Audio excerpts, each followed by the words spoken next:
Assalamualaikum. Siapakah ahli bait? Mari kita dengar penjelasan Dr. Mazhar. Kemudian setelah kita tahu kemanusiaan yang Allah cipta dalam diri kita, baru kita datang pada dalil. Dan dalil juga menunjukkan Nabi suruh kita cinta keluarganya. Azkurkumullah fi ahli bait. Aku ingatkan kamu dengan nama Allah tentang kaum keluarga aku, kan.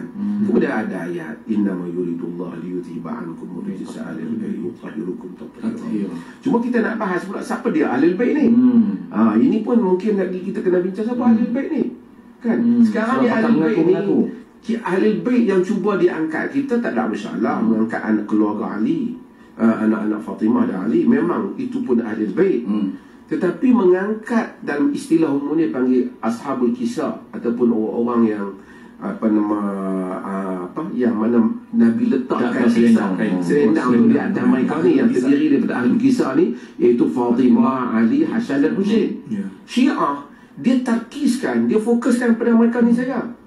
Tapi Syiah kita pun nampak kadang-kadang macam nak jadi macam tu. Sedangkan Ahlul Bait ni dia rangkumi banyak. Dia merangkumi isteri-isteri Nabi, Ahlul Bait. Dia merangkumi Ali tentulah. Kemudian bila ditanya Imran bin Husain tanya Zaid bin Arqam, dia sebut Alu Ali, lagi Alu Aqil, Alu Ja'far, Alu Abbas, kan. Kemudian Bani Hashim, mereka yang hurimu as-sadaqat alaihim, mereka yang diharamkan sedekah. Mereka Ahlul Bait. Dan kita tengok praktik Nabi masa hayat Nabi. Ali, keturunan Ali ni dahlah keturunan daripada Hashim, menantu Nabi, kahwin dengan anak Nabi sayang, daripada anak dia tu yang diangkat. Tapi Nabi, bila Nabi nak wafat, Nabi tak suruh Ali dia khalifah. Nabi suruh muru Abu Bakar yusalli bin nas, suruh Abu Bakar dia sembahyang. Dan dia tak melebihkan. Dan bukan maksud kita tak memuliakan Ali. Semasa zaman apabila Ali tak ada, apabila Abu Bakar tak ada, para sahabat tak pergi pada Ali dulu. Mereka pergi pada Umar. Umar sendiri, kalau dia masa dia ditikam, dia teringat siapa? Abu Ubaidah.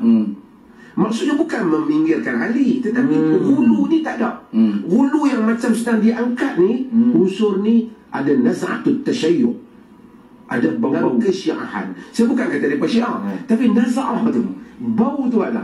Seolah-olah nak fokus pada satu, dan seolah-olah kalau hang ulama' terang mana pun tak apa nak jadi, hang kena keluarga Nabi. Kemudian dah keluarga Nabi, dia nak angkat benda-benda mencalik. Dia nak angkat bab karamat, bab ajaib, bab benda besar. Berdasarkan pendapat Dr. Yusuf Al-Qaradawi, saya nukilkan yang maksudnya lebih kurang. Kalau kita ingin fahami masalah dalam agama ataupun sebuah isu dalam agama ni, kita perlu trace dahulu sejarah, kemudian barulah kita fahami konsep, isu ataupun teori.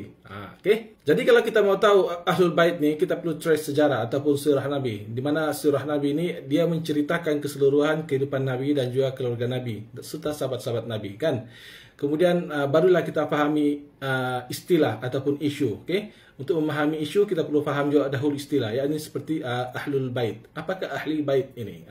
Baik, mari kita bacakan beberapa hadis tentang Ahlul Bait. Okay, mula-mula, sesungguhnya Allah melarang masuk syurga terhadap orang yang menganiaya Ahlul Baitku, atau orang yang memerangi mereka, atau orang yang membantu orang yang memerangi mereka, atau orang yang memaki-maki mereka. Hadis riwayat Imam Ahmad. Kemudian, sesungguhnya Nabi SAW bersabda, andai kata seorang laki-laki berdiri antara Hajar Aswad dan Makam Ibrahim melakukan salat dan puasa, kemudian meninggal dunia sedangkan membenci Ahlul Bait Muhammad SAW, maka ia masuk neraka. Hadis riwayat At-Tabrani dan Al-Hakim. Rasulullah SAW bersabda, murka Allah menjadi sangat terhadap orang yang menyakiti aku tentang keluargaku. Hadis riwayat Ad-Dahlami. Kemudian riwayat lain, beliau bersabda, sesungguhnya saya memerangi orang-orang yang memerangi ahli bait dan ahli bait saya, dan saya memberi jaminan selamat kepada orang-orang yang berdamai dengan ahli bait saya.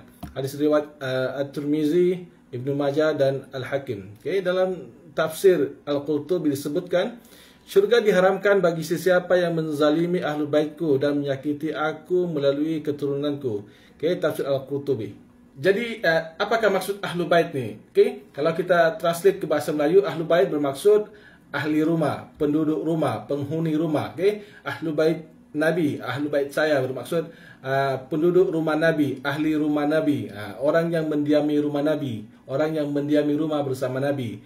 Okey, jadi Ahlu Bait ni adalah saudara mara Nabi, okey, anak-anak, isteri-isteri dan juga menantu-menantu Nabi SAW. Inilah Ahlu Bait. Baik, kenapa ada hadis-hadis larangan tentang menzalimi keluarga Nabi SAW ataupun Ahlu Bait?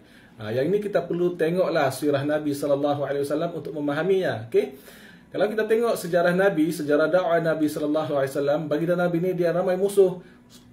Musuh yang dalam kalangan orang Islam sendiri, yakni para munafiqun dan juga orang-orang kafir, kan, yang di luar Islam. Jadi menjadi kelaziman apabila kita ada musuh ni, kemungkinan besar dia akan menyimpan rasa dendam ke atas kita. Okay? Dan sasaran tu bukan sahaja kepada kita, tetapi mungkin juga kepada anak dan isteri kita.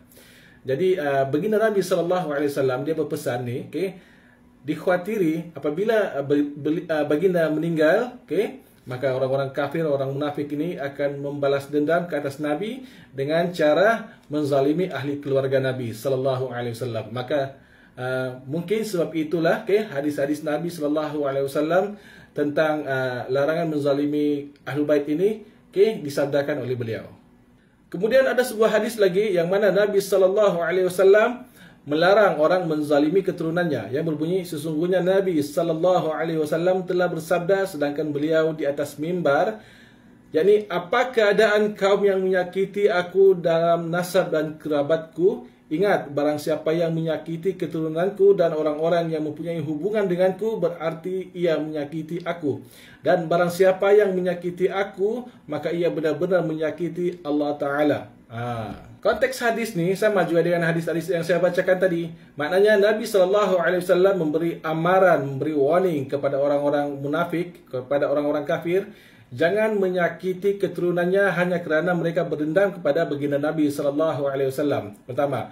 Kedua, okay, sekiranya masih ada keturunan Nabi SAW pada hari ini dan keturunan orang-orang munafik dan orang-orang kafir yang hidup pada zaman Nabi SAW dulu, mereka juga masih berdendam kepada Nabi, maka mereka dilarang untuk menyakiti keturunan Nabi dan keluarga Nabi yang masih hidup pada hari ini. Inilah konteks ayat hadis-hadis Nabi SAW tentang Ahlu Bait dan juga keturunan Nabi. Begitulah kemuliaan Ahlu Bait dan keturunan Nabi SAW. Namun realiti yang kita lihat pada hari ini, mereka yang mengaku keturunan Nabi, Ahlu Bait, bernasabkan Nabi SAW, telah mencemarkan nama baik ataupun ialah institusi keluarga Nabi SAW dengan melakukan perkara-perkara bid'ah dan khurafat, bahkan mempromosikan perkara-perkara yang tidak patuh syariah. Sesungguhnya yang ini perkara yang perlu ditentang walaupun datang daripada mereka yang mengaku keturunan Nabi SAW. Okay? Imam Muslim meriwayatkan dalam Sahih Muslim daripada Abu Hurairah, daripada Nabi SAW, baginda bersabda, barang siapa yang berperang di bawah bendera kesesatan, marah kerana keturunan, menyeru kepada keturunan dan menolong keturunan, lalu dia terbunuh, maka dia mati di dalam jahiliyah. Begitulah sabda Nabi SAW.